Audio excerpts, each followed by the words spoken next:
And now we welcome our first panel, that of FIFA, focusing on the Qatari 2022 World Cup. Jaimie? We have a really pleasant opportunity, I think, compared to the seriousness of what's going to be discussed today. We get to spend this morning a little bit of time talking to you about sport, and particularly about football. I'll make introductions shortly, but if I can just make a few comments before we kick off. So we live in an increasingly complex world that reflects, and nowhere reflects that complexity more than the Middle East.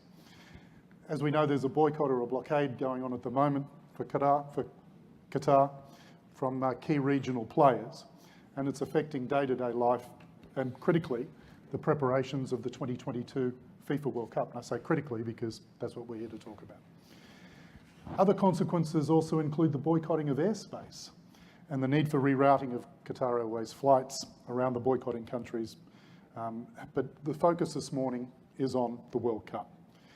And I'd particularly like the panel to discuss a couple of things today, specifically what happened, why it happened, and should it be allowed to continue to happen.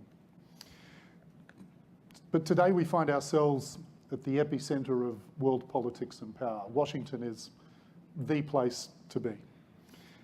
And our audience is not just educated, but also well-versed on the nuances of politics or how political games are played. However, I'd like to take the next 45, 50 minutes or so to look at how politics works in sport, and more specifically in football. If you think that politics has dirty undertones, you should have a good look at the world of sport, particularly football. Mixing politics and sport is not a new phenomenon, and whilst in the right hands, sport can have a massively positive impact on society, it's also open to misuse and abuse. Contrast how Adolf Hitler hijacked the 1936 Berlin Olympics in an attempt to showcase the so-called superiority of the Aryan race. Contrast that with the role that sport played in the imposition of boycotts on apartheid South Africa in order to eradicate that culture and that system. And specifically, that was mainly about rugby and cricket. And I know these are not games that you guys are that familiar with, but the Rugby World Cup is the third largest global sporting event after the Football World Cup and the Summer Olympics.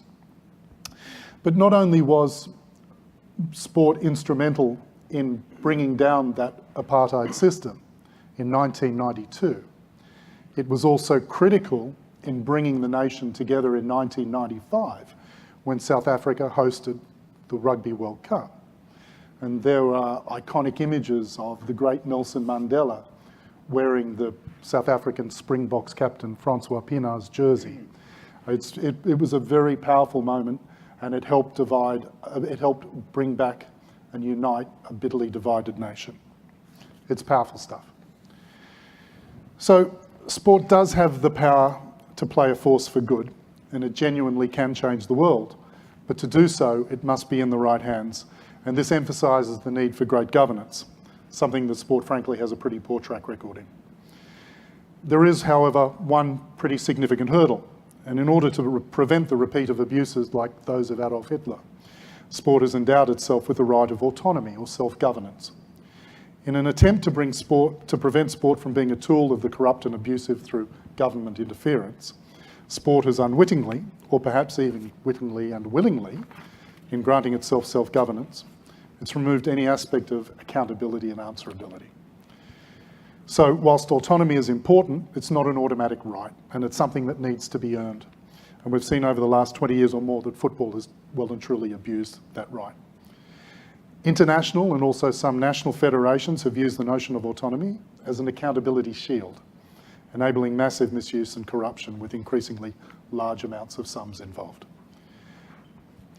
But this session this afternoon is more specifically about football. And none of the 100-odd international sports federations symbolises governance issues more than FIFA. The Fédération Internationale de Football Association and it's thanks to the efforts of the Department of Justice and the FBI that we've finally seen some action on this front. Now, just to give you a little bit of context, because a lot of you people probably don't really think of football as being as big as it is. If I tell you that the Summer Olympics gets 1/5 of the number of eyeballs as the FIFA World Cup, it gives you a bit of an indication. I come from Australia, and Australia, soccer or football is not as huge as it is in most other countries around the world. And I grew up thinking that the Olympics was the ultimate mega event. It's not. It's 20% of the size of the Football World Cup. So the issues at FIFA have been known and been public for over 20 years, but it's taken the intervention of US justice officials to finally bring about some element of accountability. There's still a lot of work to do. It's a work in progress, and some of us fear that the DOJ may have think that their job is done. We hope that that's not the case, because there's a huge amount of work still to come, and frankly, FIFA and football still stinks. More specifically, though, the catalyst behind the FBI intervention was the bizarre awarding of the 2022 World Cup to Qatar. Here's a nation of only 350,000 citizens, and as Harold pointed out to me yesterday, until last week, it's had no football culture at all. And I say until last week because Qatar just won the Asian Confederation Cup. Not to mention that it also has temperatures in summer that exceed 130 degrees. Now, I stress the temperature in summer because the World Cup is always played in summer, every 4 years, in the northern summer. It's critical to understand this because the business of football, to a large degree, revolves around the set World Cup timetable. Moving the finals to winter creates massive issues, not just for the professional leagues and clubs, but also for broadcasters. We'll talk about that a bit later. Therefore, any thought of awarding the World Cup to Qatar must be thought of remote. So how did it happen? So just before I introduce my colleagues, I just want to say one thing, and that's I'm conscious of the fact that we sit in a jurisdiction where any mention of the world football conjures up images of leviathans in padded gear and helmets, smashing the crap out of one another and attempting to induce concussion or worse. We understand that, and I'm sorry, but for us, the word football is ingrained. And so please, when we talk about football, understand we're talking about soccer. It's the beautiful game, and it is the world game. Sitting at the end on the right is Mr. Harold Mayne-Nicholls. Harold is from Santiago, Chile. He's a former journalist and a one-time FIFA official. At one point, Harold was mentioned in dispatches as being a potential challenger to Sepp Blatter as president of FIFA. And this led to Harold being targeted with a fairly vitriolic campaign that had him awarded a 7-year ban from football unfairly, and we'll probably talk about that in a bit.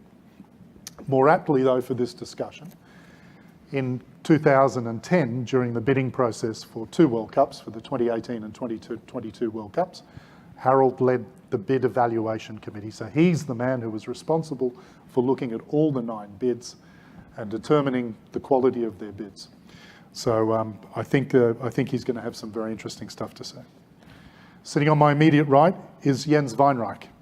I mentioned in my preamble that we've known about these issues with respect to FIFA for 20 years. Jens wrote his first book about FIFA corruption in 1998. This is the godfather of corruption when it comes to FIFA, and more particularly to the IOC and the Olympics as well. If you get a chance to speak to Jens, by all means pick his brain. Hopefully we won't get too bogged down on Olympic issues today, but he is the real deal. He is a freelance journalist in Germany.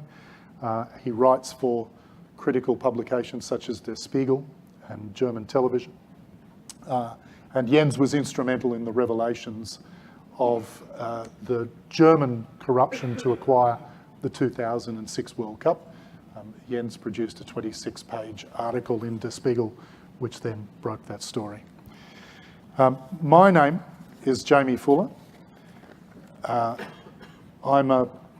Until recently, I was chairman of a global sportswear brand, and that journey of being with the sportswear brand has led me into the murky underworld of corruption within sport.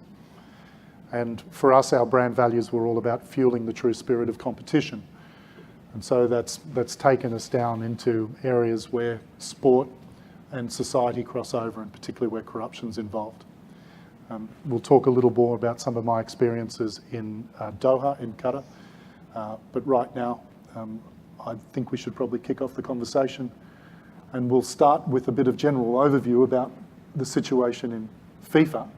And Jens, you might like to start a little bit from 1998 and give everybody a bit of an idea of the context of the nature of corruption within FIFA and the football system.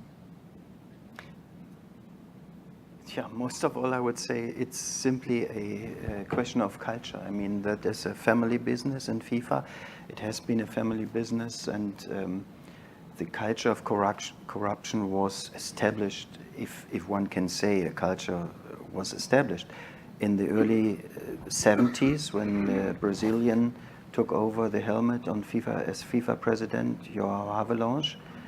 And this guy, he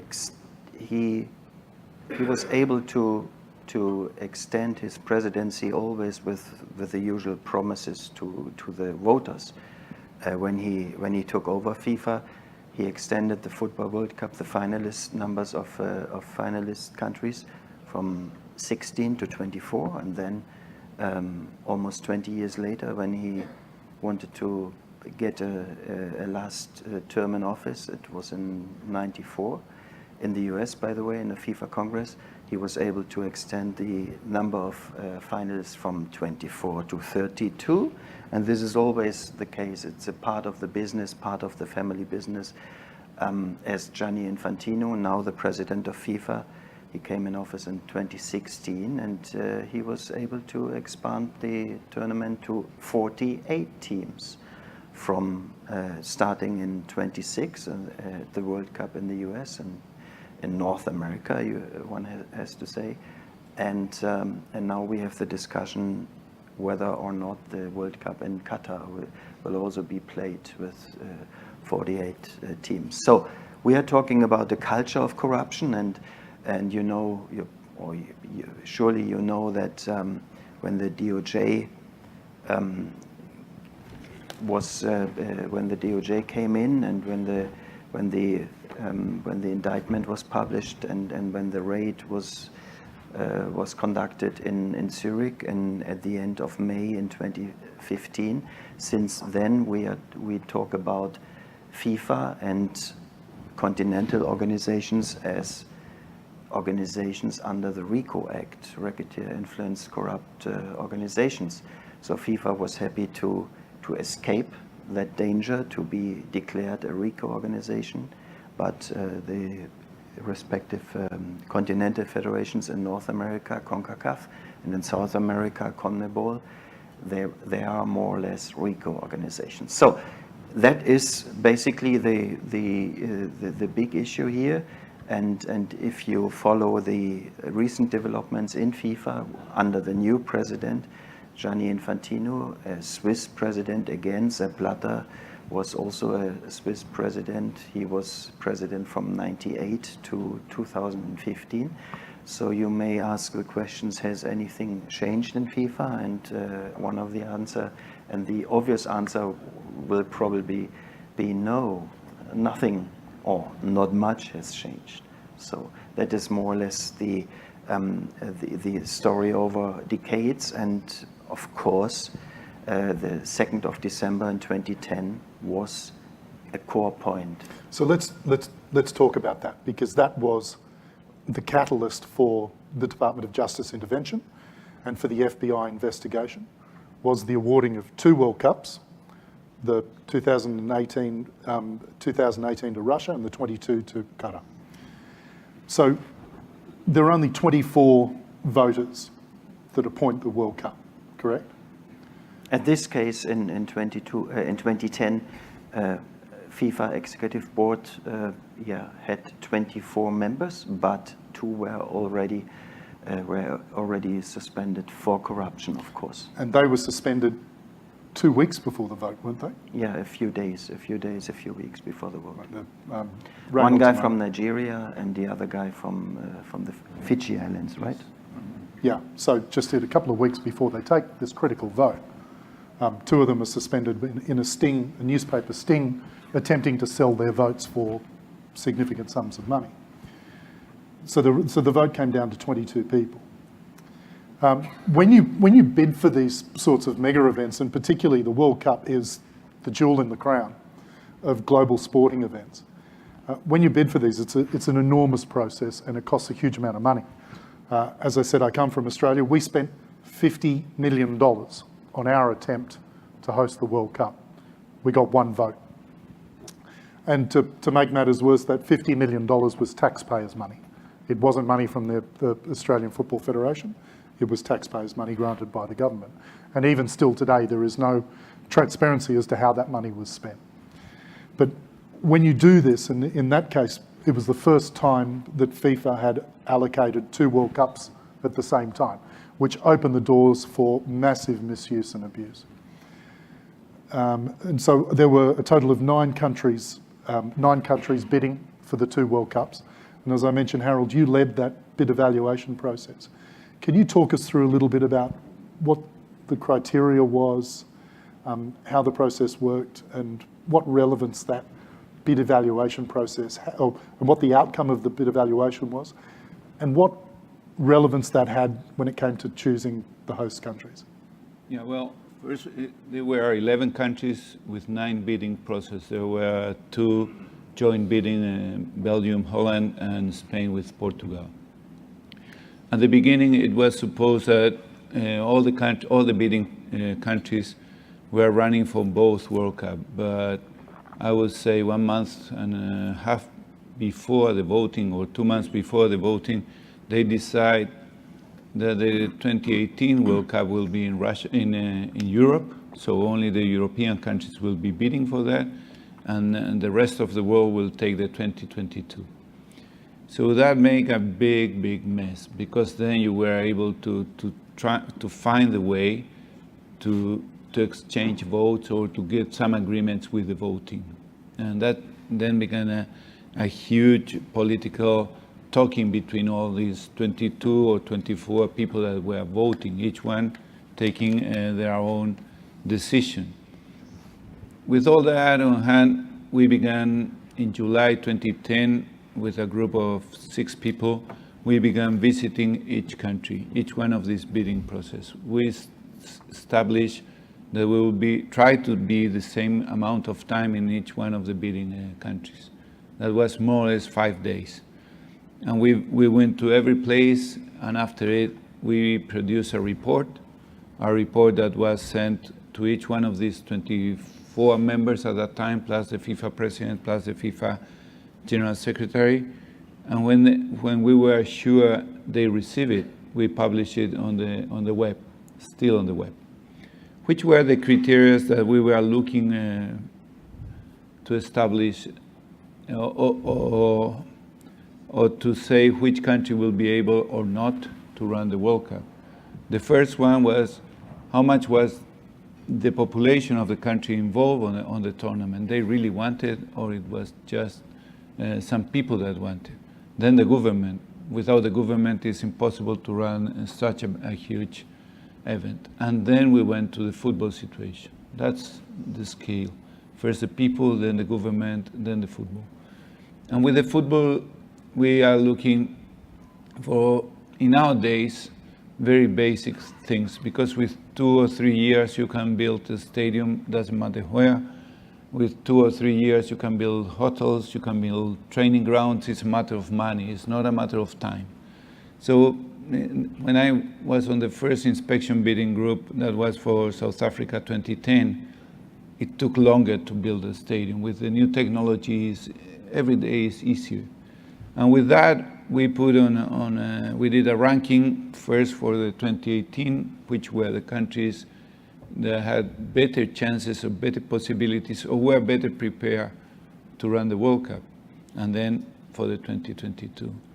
And surprisingly, as Jen said, on December 2nd on 2010, Russia, that was on the European countries on the bottom, and Qatar, that was on the rest of the world on the bottom, in our evaluation, they got the votes and they were selected or elected or say whatever.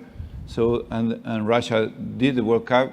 I must say, I was really surprised. They did a wonderful World Cup. So just to emphasise, so they were split into two groups. There were 4 European bids and 5 rest of world. Yes. And Russia came 4th out of 4, and I think England topped that, didn't it?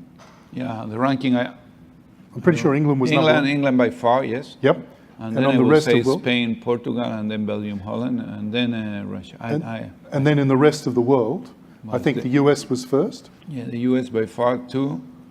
Then came Australia, I think. Then Japan, then Korea, or Japan, Korea, and then Qatar. And Qatar was 5th. Yes. And I think I read if you looked at putting all 9 of them together, Qatar's bid was 9th out of 9. Yes. Right. So This is typical for the world, not only for football world, also for the Olympic world. I was following all Olympic bids since '91, I think, and only in a few cases, the best on the paper after evaluation commission work on the evaluation commission report, only in a few cases the best bid would won. And one of these few exceptions was Salt Lake City, by the way. And if you hear the name Salt Lake City, then you may remember that Salt Lake City was connected with a big corruption case. So this is typical for this world. I understand that, which begs the question as to what is the bid evaluation process for? I know that there is a bid book produced by each of the nations. Australia spent, I think, $12 million on Australia's bid book. I can't speak specifically about Australia, but I know that the England bid book was not even taken up by all of the executive committee members. We're talking about millions and millions being spent on that. There's this massive evaluation process that's gone through, and at the end of the day, that's just wiped completely, and we choose to appoint it wherever we want to appoint it. So I think we should probably talk a little bit about what happened around that appointment and what I believe strongly facilitated the awarding of the Qatar Games, of the 2022 Games to Qatar, which were the side deals. And some of these side deals benefited nations, whereas others were, in my opinion, straight out corrupt. So chuck some at us, Jens. Some of the things. What about the Airbus deal? No, just a second. I would go back to the decision to open a bid for 2 World Cups at the same time. The decision was taken, if I remember right, in May 2008 in Sydney at the FIFA Congress. Surprisingly, the then President Sepp Blatter came out at the press conference after he came out with this proposal. He said, okay, 2 World Cups same time. It will be better for our finances. So that was, from the beginning on, it was wrong. It was a joke. It was a maneuver, a tactical thing, simply because the president of FIFA, he combined his personal goals to stay longer in office. He combined that was a typical conflict. He combined that with the World Cup bidding, because he knew, at this time, Qatar is going to be interested to be the first country in the Arab world to host the World Cup. And he also knew that the most important official from Qatar, soccer official, I used to say soccer in the US, the most important soccer official, Mohammed bin Hammam was his name, and he was member of FIFA's council, and he was interested in becoming the FIFA president. And Blatter was smart enough, I say smart, you can also say he was corrupt enough to combine that and to know, okay, I will have my fortune out of that, so to say. I can arrange something with Qatar, maybe, that Qatar cannot get both. Qatar cannot get the World Cup plus the FIFA presidency. So that will be good for me. I can handle that. I can go to the Amir and can tell him, okay, listen, of course, I speak like Blatter now. Listen, Amir, You cannot get both. You have to domesticate your official. And that happened. There's a famous meeting, isn't there? Exactly. In Blatter's office. That happened after all, Qatar got the World Cup and Blatter got elected the next time. And that was a purpose more. But Bin Hammam, I understand, Bin Hammam came to Blatter's office one day, walked in, and there was Blatter sitting with the Emir and was told directly. I don't know. I was he had not to there. withdraw. He had to withdraw from the candidacy of the But I know Blatter had several meetings with the Emir, and also before that, I remember one meeting in March or April 2010, shortly before your journey began.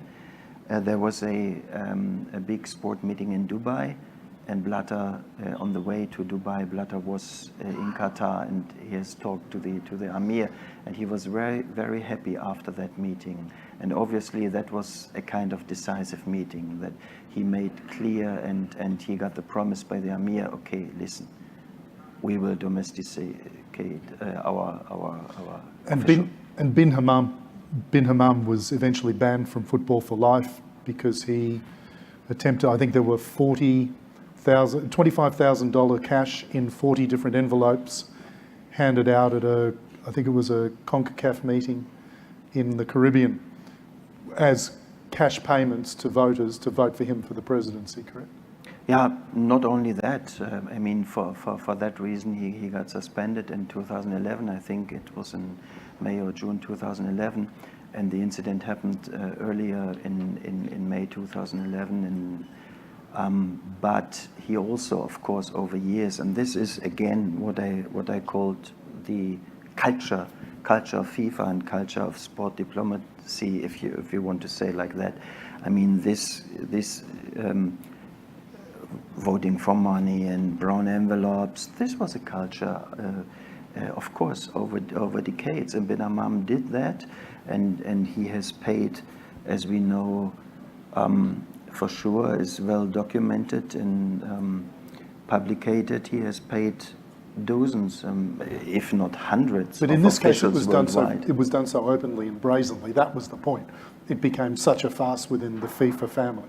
But let's just move on though to this, because I'm interested in talking about what sort of actions the Qataris made leading up to the voting and the deals that were done.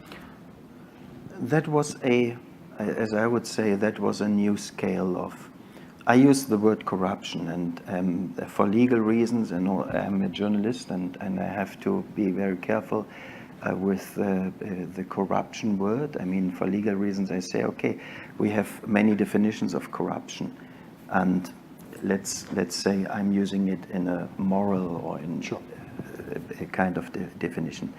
What Qatar has done was the most sophisticated and the most corrupt attempt to get a mega event in the history of world sports.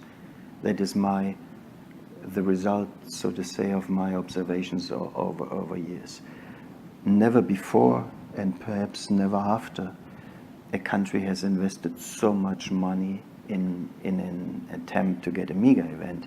We're talking about 250 billion or even more. It doesn't matter for them because the money is there, and the money comes out of the ground every day. That's not a crime. That's not a crime. That's not a crime, and that's why I also said the most sophisticated. Yeah. Of course, they did use all kind of intelligence on a scale we never had before, including former CIA agents and so on and so on. They hired the most famous PR agencies worldwide. They spied on football officials, even on journalists. That is a matter of fact. It's well documented. And the way they paid for, and they paid their way to get the votes was, again, on a scale we never had before. So let's talk about some of those payments. I mentioned before Airbus Industries contract. And what happened was Qatar Airways offered a massive contract in the billions with Airbus in return for Michel Platini, who was head of the French Football Association, in return for his vote. And it's on the record that he was specifically directed by President Sarkozy to vote for Qatar. And it wasn't just his vote. He also represented a number of other European votes. He was in a position to lead or coerce. So they were able to lock up quite a few votes with a multi-billion-dollar deal with Airbus, correct? That was all. I mean, again, this was also a tactic you would find in other countries as well. Germany did a similar thing when Germany got awarded the World Cup 2006. I mean, in the months before, they made an arms deal with Saudi Arabia, for example. Again, that was in some cases, in some countries, that was the usual practice, if you want to say. But again, the scale of the Qatar attempt to get the World Cup was totally new. Of course, they knew and they studied the family, they studied the culture of the corrupt culture in FIFA, and that's why they knew, of course, they knew exactly. Almost all of them are interested in getting a good deal out of it. Not only in South America, where guys from Argentina, the then late FIFA vice president Julio Grondona, he got several millions, and another guy from Brazil, also a FIFA executive member and longtime president of the Brazilian Federation, Ricardo Teixeira. His case is still under criminal investigation in France. Qatar would pay $2 million on the account of his 10-year-old daughter. Yeah, but his 10-year-old daughter probably did a big and there's consulting another program. there are another big payments, much more money on his private accounts in different countries. So some of the topics are under criminal investigation. You may ask, oh my God, 8 years after, there's still no result. Yes, and again, I just want to say, this is a result of this absolutely sophisticated, if you want to say, attempt of Qatar. And in some cases, so the Airbus contract, one could argue, and President Sarkozy being in his position, looking at the money that's being brought into such an important company for France and the employment that created, one can argue that that was an understandable thing to be done in the context of trade. At the other end of the scale, though, is a gentleman from Cyprus, Mr. Marius Lefkoridis, one of the 22 voters. And he had the good fortune to have purchased a block of land for around $2 million in Cyprus, which he then sold to the Qatari Investment Fund for $26 million in the months after voting for Qatar to win the World Cup. Now, there's no smoking gun, there's no document, there's no email that says, dear Mr. Lefkoridis, just wish to confirm, you vote for us, we get the cup, we're going to buy your land for this. But that deal benefited no one other than Marius Lefkoridis. That is, in my opinion, an absolute clear case of corruption. And the fact that it was the Qatari Sovereign Investment Fund versus the Supreme Committee for 2022, I mean, it's still, we know in that country, it's like left pocket, right pocket, correct? Of course. It's hard to argue that, isn't it? This is very clear, as I said before, in a strong legal case of the definition of corruption. Of course, one would have a problem. Would say, oh, because there's no contract and he's not convicted, and so. But I mean, come on. Of course, that was corruption, no question at all. And there were some other cases. Was Michel de Hoog, the former medical director? Yeah, was he a member of your commission? No. No. And Michel de Hoog is a member of Belgian member of Belgian member of FIFA Executive Board. So, and he was the one at least who asked you to include in your report that the World Cup cannot be hosted in summer, right? No. I didn't have any contact with. No, Michel de Hoog was of Belgium, as you said. And he was involved first with the Russians with this painting or something like that. And then the other thing is that his son is working at the Qatari medical center run by Aspire Academy. And he was hired a couple of months after the vote came for the World Cup. But no, Nobody asked me about that. I just mentioned him. I mean, there you can say the different levels of corruption. And again, I may say moral corruption or what.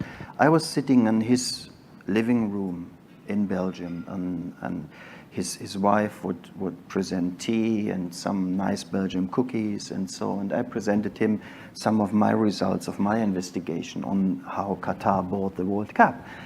And I will never forget, and he was saying, "Oh, Jens, this is so ugly. I'm shocked. I must think about that. How can I assist your investigation?" And his wife was telling me the same. But at the same time, you may say, I did not do my homework because I did not know at the same time their son was already working for Qatar. Yes. And perhaps not because the son was such a brilliant physician, perhaps for some other reasons. So, I love that story because it's also important for me, because since then I tell myself, okay, listen, before you meet someone, do your homework and check his kids and maybe cousins and everything. Otherwise, you cannot do that job. So what I'm saying is, this is, as I wanted to describe before, this is this culture of corruption. For them, it's very nature. Let's talk about something that's very near and dear to my heart, which is human rights. In 2015, I went to Doha and I got smuggled into labour camps. And I took hidden camera footage of the most appalling living conditions you could imagine for workers working on the infrastructure. And then I went back to London and we cut a short film called The Hypocrisy World Cup, where we targeted specifically the 4 US sponsors of FIFA to say, you sign up to the United Nations Charter of Human Rights, yet you're happy for FIFA to award the jewel in the crown to Qatar, and they abuse workers' rights to the degree that they do. Harold, what role did human rights assessments play in your criteria for assessing the bids? Well, the first thing is that we have to be sure that the government was really a democracy, or a kind of democracy that in their countries works, like the case of Qatar, where they meet and so on. But we were never asked to assess about how is the working conditions, because that's the human rights that is, of course, on big trouble in Qatar. But we never study or investigate or did nothing like that. So that was not that was never on the table. So the topic of kafala, and you were guided by the executive committee, weren't you? We have a guide from the ExCom. We have a guide from the General Secretary, and of course we have our own guide. But that criteria was never on the table. Okay. And I got to tell you, it was unbelievably alarming and startling to be there and to see it in person and to talk to these people and to look in their eyes, because, if you don't know, under the kafala system, the first thing you do is you hand over your passport to your employer. You go for a 2-year contract and you have to hand over your passport. You are trapped. You are locked in there for 2 years. And even down to when we had the awful earthquakes in Kathmandu a couple of years ago, there were many instances of workers who were not allowed to go back for funerals of family, of wives, parents, children, because they couldn't get their passport out. I mean, it's an awful abuse, and it's something that we feel very strongly that needs to be done. I'm getting the big wind up. I think there's somebody far more important than us who's just coming into the room. Hopefully, we've given you guys a little bit of insight into the mindset of the politics of sport, particularly the dirty games within FIFA, how the 2022 World Cup was awarded. And certainly I can tell you now, if there was a way to unwind the 2022 World Cup, I'd like to see that. I still don't think it's too late. There are still plenty of other countries that are capable of hosting it in short notice. But thank you very much, and thank you guys. Thank you.